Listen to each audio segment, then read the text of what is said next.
నమస్తే అండి, నేను రజాక్. గుడివాడ అమర్నాథ్ గారిని రంగంలోకి దించినారు. ఈయనే కదా ఆయన చెప్పింది, చల్లగుంది దావోస్లో అని చెప్పి ఆయన్ని దించారు. ఎందుకు దించినారు? చంద్రబాబు నాయుడు గారు, నారా లోకేష్ గారు ఇప్పుడు దావోస్ వెళ్ళడం అయితే జరిగింది, అక్కడ పర్యటన చేయడం అయితే జరుగుతూ ఉంది. సో రాష్ట్రానికి పెట్టుబడి తీసుకురావడం అయితే జరుగుతూ ఉంది. ఇలాంటి క్రమంలో ఈయన ప్రెస్ మీట్ పెట్టి చిరంజీవి గారిని అనవసర విషయాల్లోకి లాగడం అయితే జరుగుతుంది. ఇప్పుడు సినిమా ఫ్యానిజం ఉంటే ఉండొచ్చు, తప్పలేదు, కానీ ఎందుకు ఆయన పర్టికులర్గా లాగడం నాకు అర్థం కానటువంటి అంశం. అసలు ఏమంటున్నాడు? ఈ ఖర్చంతా పెట్టి వెళ్ళి ముఖ్యమంత్రి గారు దగ్గర నుంచి మిగిలినటువంటి మంత్రులు లేదా సంబంధించినటువంటి ఐఏఎస్ ఆఫీసర్స్ ఈ బృందం అంతా వెళ్ళి దావోస్ ఒకసారి సంవత్సరానికి వెళ్తే దగ్గర 20 నుంచి 25 కోట్ల రూపాయలు ఖర్చు. ఆయనే చెప్పినాడు, దావోస్కి వెళ్తే దాదాపు 20 నుంచి 25 కోట్ల రూపాయలు ఖర్చు అవుతుంది అని చెప్పేసి గుడివాడ అమర్నాథ్ గారు చెప్పినారు. బాగుంది. మరి వెళ్లకుండా పెట్టుబడులు ఎట్లా వస్తాయి? ఏదైనా ఒక వ్యాపారం పెట్టాలంటే మినిమం మనకి ఇన్వెస్ట్మెంట్ కావాలి కదా. లేదు, మనం ఇక్కడ కాళ్ళు చాపుకుని కూర్చుంటే దావోస్కి వెళ్ళకుండా కూర్చుంటే 20-25 కోట్ల కోసం అసలు ఇది ఒక రాష్ట్రం ఉందని, వీళ్ళు ఇక్కడ కంపెనీలు పెట్టాలని చూస్తున్నారని, ఈ ప్రభుత్వానికి ఈ పరిశ్రమల మీద ఇంట్రెస్ట్ ఉందని ప్రపంచంలో ఉన్నటువంటి అనేక కంపెనీలకి ఎలా అర్థమవుతుంది?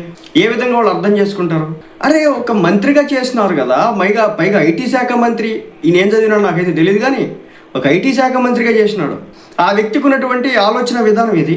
ఇలాంటి వ్యక్తులకి ఓట్లేసి గెలిపించినందుకు మరి జనం నిజంగా వాళ్ళకి హ్యాట్స్ ఆఫ్ చెప్పాలి. చంద్రబాబు నాయుడు గారు, నారా లోకేష్ గారు అండ్ టీం అంతా కూడా ఈరోజు దావోస్ వెళ్ళింది. దావోస్ దేనికి వెళ్ళింది? ఆంధ్ర రాష్ట్రంలో పెట్టుబడులు పెట్టించడానికి వెళ్ళింది. ఆంధ్ర రాష్ట్రానికి పెట్టుబడులు వద్దా? ఆంధ్ర రాష్ట్రానికి సంపాదన వద్దా? సంపాదించే ఉద్దేశం లేదా? మళ్ళీ చెప్తున్నా, కూలి పని చేస్తే పెద్ద ఇన్వెస్ట్మెంట్ అవసరం లేదేమో, కానీ బిజినెస్ పెట్టాలంటే తప్పనిసరిగా ఇన్వెస్ట్మెంట్ అవసరం. కొంత ఇన్వెస్ట్ చేయాలా. 25 కోట్లతో వెళ్ళారంటే ఆంధ్ర రాష్ట్రం అనేది ఒకటి ఉంది, ఇక్కడ మీకు ఇలాంటి వసతులు మేము కల్పిస్తాము, మీకు ప్రయోజనాలు చేకూర్చే విధంగా మా రాష్ట్ర భవిష్యత్తు కోసం మీరు ఉపయోగపడండి అని చెప్పేసి కంపెనీలు అడుగుతా ఉంటే దావోస్కి వెళ్ళారు. 20 కోట్ల నష్టం. 20 కోట్లు ఏంటి? 20 కోట్లు మరి ఎందుకు వెళ్ళారు మీ హయాంలో? జగన్మోహన్ రెడ్డి గారు దావోస్ ఎందుకు వెళ్ళారు? అక్కడ ఆఫ్రికన్ కంట్రీస్ వారు చుట్టూ కూర్చొని ఏ క్వశ్చన్లు అడుగుతూ ఉంటే లెందీ క్వశ్చన్ అన్నారా లేదా? సరే, మీ దాకా వెళ్దాం. 1 సంవత్సరం దావోస్కి వెళ్ళారు, 2వ సంవత్సరం దావోస్కి వెళ్ళాలనుకున్నారు. అలాంటి క్రమంలో ఎందుకు వెళ్ళలేదు అమర్నాథ్ గారు అంటే సలిపుట్టింది అన్నారా లేదా? సలిపుట్టింది అన్నారు కదా, సలిపుట్టిందని. మరి ఈరోజు వచ్చి ఇలాంటి మాట్లాడటం ఎంతవరకు సమంజసం? నవ్వు వస్తూ ఉంది నాకైతే ఇలా మాట్లాడుతూ ఉంటే. అంటే వీళ్ళ హయాంలో ఉన్నప్పుడు ఏదైనా మాట్లాడవచ్చు. వీళ్ళ హయాంలో ఉన్నప్పుడు దావోస్ వెళ్ళొచ్చు, లండన్ వెళ్ళొచ్చు, ఇంకా అమెరికా వెళ్ళొచ్చు, ఆస్ట్రేలియా వెళ్ళొచ్చు, సిడ్నీ, ఎక్కడికైనా పోవచ్చు, ఇంకా ఆఫ్రికన్ కంట్రీస్తో సహా అన్ని దేశాలకు వెళ్ళిపోవచ్చు.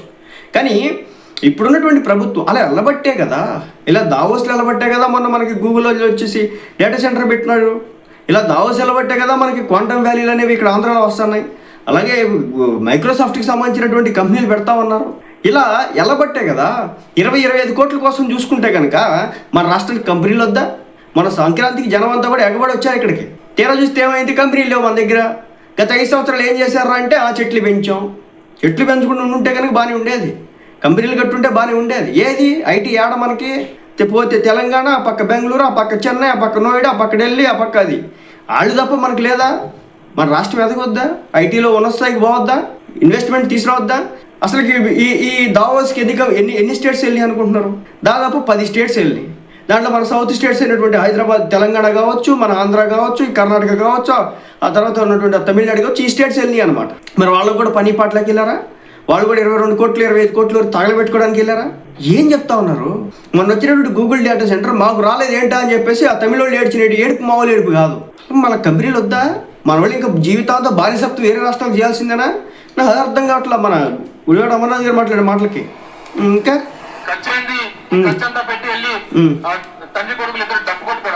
డప్పు కొట్టుకోవడం ఏంది స్వామి? మన రాష్ట్రం గురించి మనం చెప్పకపోతే ఇంకెవడు చెప్తాడు?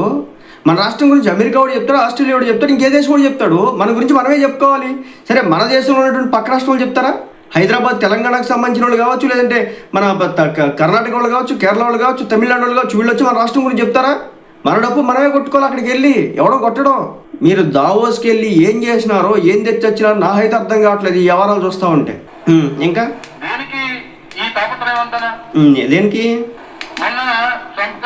అదేదో స్టోరీ చెప్పినాడు అనమాట. ఏం లేదు, వెనుజులాకి సంబంధించినటువంటి ఆమె మచోడోనో ఏదో ఉందో అనమాట ఆమె. సో ఆమెకు వచ్చేసి ఏదో నోబెల్ ప్రైజ్ వచ్చిందంట. అది ట్రంప్ మామకి వచ్చి ఆమె తిరిగి తెచ్చి ఇచ్చింది. ఆ ఇచ్చేటువంటి నార్వే కంట్రీ ఏం చెప్పిందంటే ఇది ఎవరికి చెల్లదు, ఎవరికైతే ఇచ్చినామో వాళ్ళే అర్హులు, వేరే వాళ్ళకి కాదు, ఎంత ప్రజెంట్ చేసినా చెప్పింది అనమాట. ఇప్పుడు ఆ విధంగా చంద్రబాబు నాయుడు గారు విజనరీ అని డొప్పు కొట్టుకుంటున్నాడని చెప్పేసి మరో దానికి తెరదీసినాడు. ఇంకా ఇంకేం అమర్నాథ్ గారు నెదర్లాండ్ లో ఆ పని మీద ఉన్నాయి. ఉండాలని లేదు కానీ ఇప్పుడు చిరంజీవి గారిని తీసుకొస్తారు చూడండి, ఎందుకు తీసుకొచ్చినా నాకు అర్థం కాలేదు. అందరికీ ఉండాలని లేదు కానీ ఉండొచ్చు, చిన్నవాళ్ళు చిరంజీవి గారు మన జనరేషన్ కి నాకు తెలిసి చాలా మందికి ఒకప్పుడు ఎన్టీ రామారావు గారు గొప్ప నటుడు, తర్వాత చిరంజీవి గారు నా ఫేవరెట్ హీరో కాబట్టి అందరికీ చూడండి. ఫేవరెట్ హీరో వచ్చేసినాడు చూసారా, వాళ్ళు తీసుకొచ్చినారు ఫేవరెట్ హీరో. అది సంగతి. ఈ ఫేవరెట్ హీరోని ఇష్టం వచ్చినట్టు మాట్లాడుతుంటే గత 5 సంవత్సరాలు నోరు తెరవనటువంటి పరిస్థితి, నోరెత్తి నిలదీయలేనటువంటి పరిస్థితి, గొంతెత్తి ఇలా ఎందుకు పవన్ కళ్యాణ్ చిరంజీవిని తిడుతున్నారంటే ఈయన తిట్టినాడు కదా పవన్ కళ్యాణ్, స్వతహాగా చిరంజీవి గారు తమ్ముడే కదా పవన్ కళ్యాణ్, ఆయన ఇష్టం వచ్చిన మాట్లాడినారు కదా. అది సంగతి. ఇదే ఇన్ని క్యాబినెట్లో ఉంది కదా అప్పుడు రోజారెడ్డి గారు, చిరంజీవి గారు పక్కన పవన్ కళ్యాణ్ గారు ఎవరికి పక్కలేసిన అడిగింది కదా, క్వశ్చన్ చేసింది కదా. మరి దానికి ఈరోజు ఫ్యానిజం వచ్చేసింది. ఎందుకంటే ఈయన కాపు కమ్యూనిటీకి సంబంధించిన వ్యక్తి, చిరంజీవి గారు రేపు పొద్దున ఏమన్నా చెప్తాడేమో, ఓట్లు ఏమన్నా దానికి ఏమో మరి ఉండాలని లేదు కానీ నాకు తెలిసి నా జనరేషన్ లో చిరంజీవి గారు గొప్ప నటుడు, మంచి నటుడు, మాకు తెలుసు తెలుసు. అది ఇప్పుడు చూడండి, చిరంజీవి గారు నేను తెలుగు ఫిల్మ్ ఇండస్ట్రీలో నేనే గొప్ప నటుడిని ఎప్పుడైనా చెప్పుకోవడం ఎప్పుడైనా చూసావా? అసలు చిరంజీవి గారు ఎందుకు వచ్చినాడు నాకు తెలియకడుగుతాను. నీకు ఎగ్జాంపుల్ చెప్పుకోవాలనుకుంటే జగన్మోహన్ రెడ్డి గారిని తెచ్చుకోవచ్చు, లేదు రాజకీయ నాయకులు ఇంకొకరిని తెచ్చుకోవచ్చు, లేదు పర్టికులర్గా చిరంజీవి గారు ఎందుకు చిరంజీవి గారిని తిట్టాలి. ఇప్పుడు వీళ్ళంతా కలిసి చిరంజీవి గారి గురించి ప్రస్తావించాలా, అందరూ కూడా మాట్లాడుకోవాలా. నీకు అభిమాన హీరో అయితే అభిమాన హీరో పెట్టుకోవచ్చు, కానీ దానికి చిరంజీవిని తీసుకొచ్చి నేను రాజకీయాల్లో నేను మొర్రో అని ఆ చిరంజీవి గారు చెప్తా ఉన్నాడు. నాకు రాజకీయాలతో సంబంధం లేదు, నేను రాజకీయాల్లో లాగొద్దు, ఈ వివాదంలోకి నన్ను తీసుకొచ్చి నన్ను కంపు చేయొద్దు, నా పేరు వాడుకోవద్దు, నా అభిమానులైనా సరే అని చెప్పి ఆయన చెప్పినాడు. ఎందుకు చెప్పినాడు నా హీరో అర్థమైంది. చిరంజీవి గారు ఎందుకు తన అభిమానులు కూడా పేర్లు వాడొద్దు వీలైనంత వరకు ఎందుకు చెప్పినాడంటే ఈరోజు నాకు అర్థమైంది. మెగాస్టార్ అనే ఒక ట్యాగ్ కావచ్చు, ఆయన ఆడియో క్లిప్స్ కావచ్చు, ఫొటోస్ కావచ్చు వాడడానికి వీలు లేదు. ఎందుకంటే ఇది ఎలా అంటే అనవసర రాజకీయాల్లోకి ఆయన లాగితే కరెక్ట్ కాదు కదా. అది సంగతి. ఇంకా మళ్ళీ ఎన్టీఆర్ గారి దగ్గరికి వెళ్ళిపోయారు, చూడలేదు. నాకు తెలిసి భారతదేశ క్రికెట్ చరిత్రలో మళ్ళీ క్రికెట్ సచిన్ టెండూల్కర్ గారు ఉన్నారు. ఇప్పుడు చిరంజీవి గారు అయిపోయారు, ఎన్టీఆర్ గారు అయిపోయారు, ఇంకా సచిన్. ప్రపంచంలోనే అతిపెద్ద బ్యాట్స్మెన్స్ లో గొప్ప బ్యాట్స్మెన్ అని చెప్పి కీర్తించినటువంటి పరిస్థితులు బ్రాడ్మ్యాన్ దగ్గర నుంచి ప్రపంచం అంతా ఇచ్చింది. ఎప్పుడన్నా సచిన్ టెండూల్కర్ గారు ఈ ప్రపంచంలోనే నేనే దిగ్గజ బ్యాట్స్మెన్ ని, నాకన్నా గొప్ప బ్యాట్స్మెన్ లేడు అని చెప్పి ఎప్పుడైనా చెప్పుకోవడం చూసామా? ఎందుకు ఇదంతా? మన కర్మ ఏంటంటే నేను విజనరీ అని చెప్పి చెప్పుకునేటువంటి గొప్ప నాయకుడు దొరికాడు మనకి. ఎవరైనా? చంద్రబాబు నాయుడు గారు చెప్పినాడు, బాగా చెప్పినాడు. ఏం చెప్పినాడు? మన చిరంజీవి గారు తన టాప్ హీరోని ఇప్పుడు ఏం చెప్పుకున్నారా? సీనియర్ ఎన్టీఆర్ గారు నేను టాప్ హీరోని అని చెప్పేసి అన్నాడని చెప్పుకున్నారా? అలాగే ఇప్పుడు ఈయన వచ్చేసి ఎవరో సచిన్ టెండూల్కర్ ఎప్పుడేం చెప్పుకున్నాడా? అలాగే ఇప్పుడు మన సినిమా హీరోలు చెప్పుకోలేదు, క్రికెటర్లు చెప్పుకోలేదు, ఎవరు కూడా చెప్పుకోలేదు. కానీ ఈ రోజున మన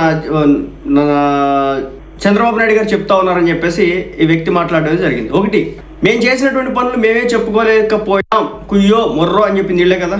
మేము చేసినటువంటి పనులు చెప్పుకోలేకపోయాం, మేము స్కూళ్ళు అది చేసేసాం, పోర్ట్లు కట్టేసాం, ప్రజలకు అది ఇచ్చాం, వసతి దీవెని ఇచ్చాం, ఇంకేదో ఇచ్చాం అని చెప్పినారు.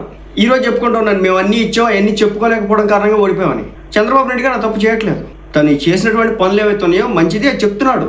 సో నేను ఈ విధంగా ఇది తీసుకొచ్చాను, హైదరాబాద్లో హైటెక్ సిటీ ఏదైతే ఉందో దాని నిర్మాణంలో ఒక కీలక పాత్ర భూమిక పోషించాను, దాని ద్వారా అనేక మంది ఉద్యోగాలు రావడానికి కారణమయ్యాను. అలాగే ఇతర దేశాలు వెళ్ళి చదువుకోవడం కోసం అని చెప్పేసి స్కాలర్షిప్ల కోసం ఎదురు చూసినటువంటి పిల్లలకి ఒక దిశానిర్దేశం చేసే ప్రయత్నం అయితే చేసినాను, అది కూడా అయింది. అలాగే ఆంధ్ర రాష్ట్రానికి సంబంధించి ఈరోజు అమరావతి కట్టే ప్రయత్నం చేస్తూ ఉన్నాను, జరుగుతూ ఉంది. సో చంద్రబాబు నాయుడు గారు తను ఏం చెప్పాడు, ఏం చేశాడు అనేది చెప్పుకోవడానికి ఎక్కడ కూడా భయపడలేదు. అదే చేశాడు. ఈరోజు కూడా దావోస్ వెళ్ళి ఆయన అదే మాట్లాడినాడు. ఇక్కడికి వచ్చినటువంటి స్టూడెంట్స్కి సంబంధించి కూడా ఆయన మాట్లాడినాడు, చాలామంది వచ్చారని చెప్పేసి. అలాగే అక్కడ ఉన్నటువంటి వెళ్ళినటువంటి మన ఎంపీలు కూడా వాళ్ళే మాట్లాడడం, అది కూడా మాట్లాడడం జరిగింది. సో మంత్రులు కూడా మాట్లాడడం జరిగింది చంద్రబాబు నాయుడు గారు తీసుకొచ్చినటువంటి ఘనత గురించి. మరి ఆయన అది చేయకపోతే అక్కడ అంతమంది జనం ఎందుకు వస్తారు? అంటే ఇది ఎలా ఉంటుందంటే వాళ్ళకి మరి ఎందుకో తెలియదు, పర్టికులర్గా ట్రోల్ చేయడం, పర్టికులర్గా అంటే దావోస్ వెళ్ళినారు, రేపొద్దున ఏవో కొన్ని కంపెనీలు వస్తాయి, దాంతో రేపొద్దున మళ్ళీ మేము ఇది చేసామని చెప్పేసి వీళ్ళు చెప్పుకుంటారు. దానికంటే ముందు ఏమి తీసుకురాలేదని మనమే మాట్లాడేద్దాం. అసలు వాళ్ళు దావోస్లో అక్కడ పర్యటనలు చేస్తూ ఉన్నారు, కంపెనీలు తీసుకొచ్చే ప్రయత్నం చేస్తూ ఉన్నారు, వాళ్ళకి ఇంక ఇక్కడికి రాలేదు, ఏం తెచ్చారు ఏం తేలేదో కూడా తెలియదు. ఇలాంటి క్రమంలో మళ్ళీ ఇప్పుడే అటాక్ అనమాట, మాటలు దాడనమాట. మరి ఏం సాధించారనుకో నాకైతే అర్థం కాదు.